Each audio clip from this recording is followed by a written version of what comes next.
Hello and welcome back to my channel. So thanks very much for everybody joining in today. Today I'm just looking at another species. If you've seen my last video, I've done these in concession when I'm in my cabin, so I'm just going to go through these as well.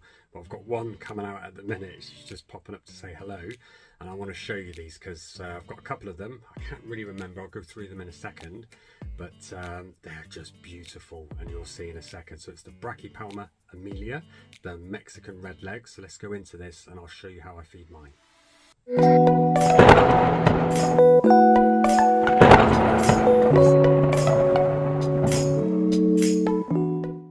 So here we go, and that is the enclosure, nice and dry. I'll put some water in the water dish in a second, but here she is. And she's always out walking around. If we take the lid off, she'll come out to us, but look at that. Stunning coloration. Let's see if I can get her to feed from there. Let's turn this around.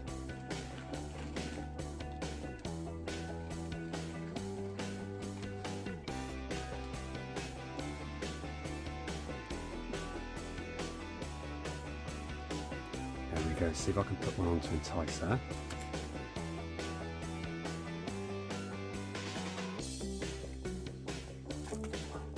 Christ, made me jump. Trying to look through the camera to get a good shot, I can never tell when they're taking. But look at it, it's like a peach. And as I said, this one's a confirmed female. Still juvenile size yet, and get way much bigger than this one, and very chunky too. Look at it all the way down to the leg and the carapace with that peach coloration. Definitely one you should have in your collection. They're still quite easy to get hold of these at the moment, so if you don't have one of these, definitely get one. Very, very chilled. She is food responsive, but also handleable, but I tend not to handle any of mine. Sometimes I do because they come out by themselves, but look at that, and you can see the eyes. It almost looks like they got just two eyes. But there we go, we'll leave her to feed on this one, and I'll see if I can find another one for you. Massive fangs. And the same as I said in the previous video, there's the Brachypelma, the Calicerae, just so powerful and big on this one.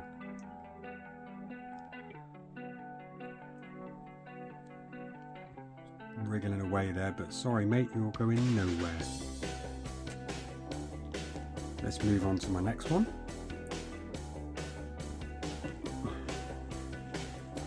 Okay, and this is one of the second ones I have, and you can see the clear size difference already. So it's not a sling, but it is a small juvenile. But this one I've already confirmed is a female. For some reason the Brachypelmas, I don't know why, but they're easier to confirm at a smaller stage. Like I've got a microscope to go into tiny slings, but that's still quite awkward if you don't know what you're looking for. But on these I don't need to, I can do it from my eye. So I'm going to give her a decent sized Mario worm and let's see what she does. And of course it runs away.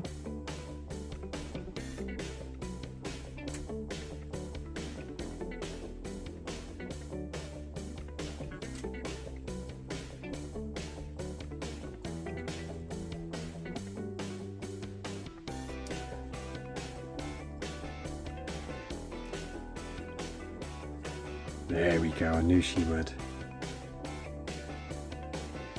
I think this one is going up to pre-molt as well. She hasn't molted for a while.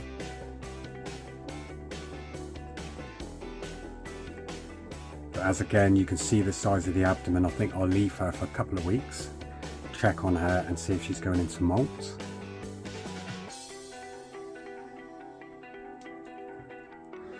But I think you can even see the coloration. I think when they're slings, they're a darker colour, but it doesn't take long for the coloration of the peach to start coming through within a few molts. But just the bigger and bigger they get more fluffier, and almost like you can just cuddle them. They're so cute. I absolutely love these. But that's the second one I've got. Let's just see if I can find a male, see if you can notice any difference. So let's go on to the next one. Okay, and this is the last one I have, and it's a male. And as you can see, the abdomen is shrunk down. Come over the top there. There we go. So you can see already the leg span is absolutely massive. It's almost bigger than one of the female that I just showed you before, but the female is a lot more older than this male, but they just grow at a more rapid rate.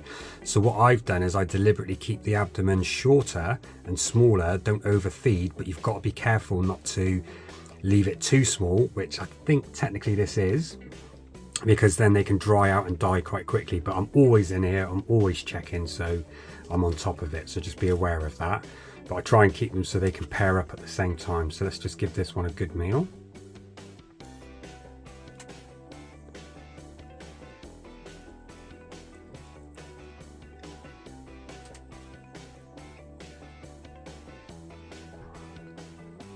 See if he takes, touch the leg.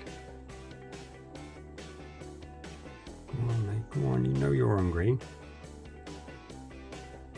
Quick, because he's going to go.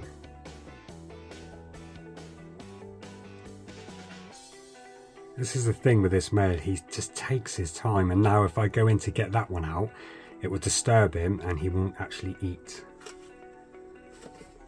So maybe that was slightly too big. I'll get that one out in a second. There we go. Slightly smaller one.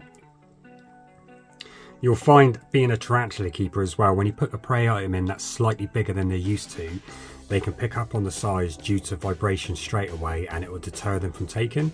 Sometimes they'll go for it, but at least he's taken this one, so it's slightly bit smaller, and now he'll have a good feed. But you can see the abdomen on the hair is a lot longer. That's only because his abdomen shrunk, but give it a day or two, it will swell right up with the juices of this Mario worm.